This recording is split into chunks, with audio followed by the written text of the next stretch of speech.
दोस्तों, मैं हूं आपका दोस्त संजय गर्ग। स्वागत करता हूं आप सभी का अपने फेसबुक पेज आचार विचार और व्यवहार एवं अपने यूट्यूब चैनल आचार विचार और व्यवहार पर। दोस्तों, आज हम फिर एक नई वीडियो लेकर आए हैं।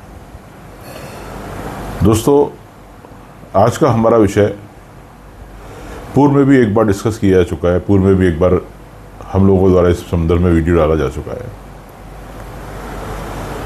दोस्तों, हमारा ये विषय है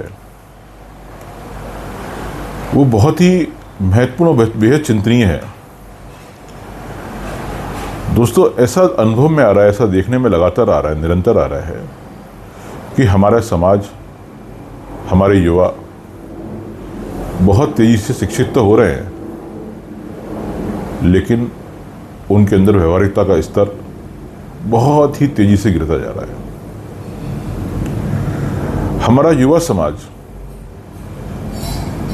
शिक्षा में रोज नए आयाम स्थापित कर रहा है, जीवन में धन कमाने के, तकनीकी के और कई तरह के आयाम स्थापित कर रहा है, नए नए आयाम स्थापित कर रहा है, किंतु व्यवहारिकता में पिछड़ता ही जा रहा है। दोस्तों, विचार करना हो इसके लिए जिम्मेदार कौन है? वह युवा वर्ग तो इसके लिए जिम्मेदार नहीं है। वह युवा वर्ग इसलिए जिम्मेदार नहीं है क्योंकि शायद उस युवा वर्ग को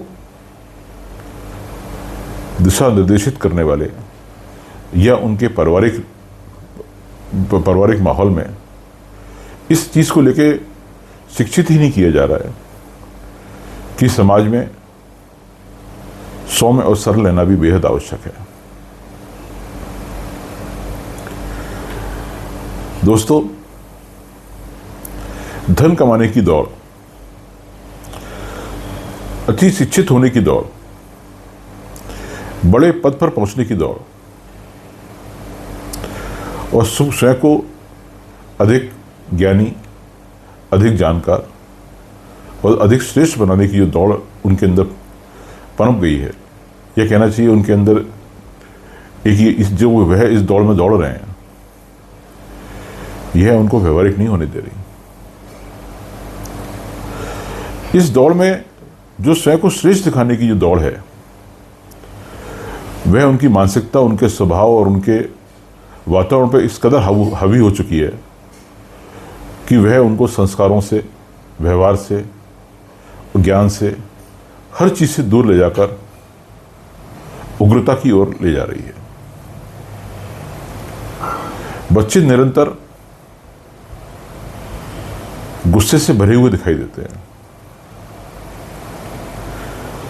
आप अक्सर महसूस करेंगे, चाहे राह चलते हुए हो, चाहे किसी शॉपिंग मॉल में हो, चाहे आप किसी भी सार्वजनिक जगहों पर हो, किसी भी अन्य सभी जगहों पर जो भी सार्वजनिक हैं, ये पारिवारिक माहौल में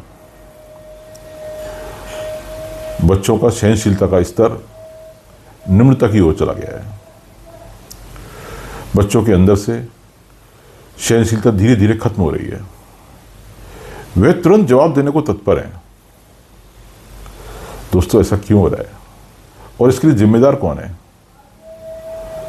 दोस्तों, मुझे ऐसा लगता है कि शायद हम ही लोग इस सब के लिए जिम्मेदार हैं। शायद हम ही लोगों के द्वारा इस विषय में ज्ञान नहीं दे पाना, इस विषय में संस्कारित नहीं कर पाना, इस विषय में बच्चों को समय समय पर आगाह नहीं करना, उनकी इस प्रवृत्ति को बढ़ावा दे रहा है। बच्चे तो भगवान का रूप होते हैं और निश्चित रूप से मिट्टी के उस घड़े की तरह होते हैं जो जैसा आकार दीजिए वैसे ढल जाते हैं। दोस्तों, मैंने कुछ ऐसा भी महसूस किया है कि हमारे समाज में कुछ परिवार ऐसे भी हैं जो बच्चों को बचपन से सिखाते हैं कि यदि तुमसे कोई कुछ कहे तो झुकना नहीं, उसको पलट के जवाब देना, उसको ईंट का जवाब पत्थर से देना। ऐसे लोग, ऐसा करने वालों में, ऐसे लोगों में हमारे समाज का शिक्षित वर्ग ज्यादा है। मैं ऐसे लोगों से, ऐसे समाज के शिक्षित वर्ग से हाथ जोड़ के ये प्रार्थना करना चाहता हूं कि मेरे दोस्तों, मेरे भाइयों, विचार कीजिए, क्या ये सही है? हम कौन से समाज का निर्माण करने में लगे हुए हैं? ये इससे हमारे कौन से समाज का निर्माण होगा? क्या आज जो हम बोल रहे हैं उसकी फसल हमें ही तो काटनी है। तो हम कल क्या काटेंगे? हम कल किस चीज को समाज में स्थापित करेंगे? किस तरीके से समाज को देखने की कोशिश कर रहे हैं? समाज के कौन से रूप को हम ऊपर लाना चाहते हैं? क्योंकि ये युवा पीढ़ी हमारा कल का समाज है। दोस्तों, मेरे आप सभी से पुनः विनम्र प्रार्थना है कि इस पर विचार कीजिए, गहनता से विचार कीजिए। और यदि आपको लगता है कि कहीं आप भी गलती से सो जा रहे हैं, तो अपने को वापस लाने के प्रयास कीजिए। समाज में अपनी सरलता और सौम्यता को स्थापित करने के प्रयास कीजिए। दोस्तों, एक सभ्य समाज सौम्य और सरल होता है। एक सभ्य समाज का निर्माण सौम्यता, सरलता और सहजता से ही किया जा सकता है। कोई भी समाज आक्रोश, गुस्से, द्वेष या श्रेष्ठ भाव से नहीं बनता है। आज के लिए बस इतना ही। मैं आपका दोस्त संजय गर्ग धन्यवाद करता हूं आप सभी का अपने फेसबुक पेज आचार विचार व्यवहार और अपने यूट्यूब चैनल आचार विचार व्यवहार पर बने रहने के लिए। धन्यवाद।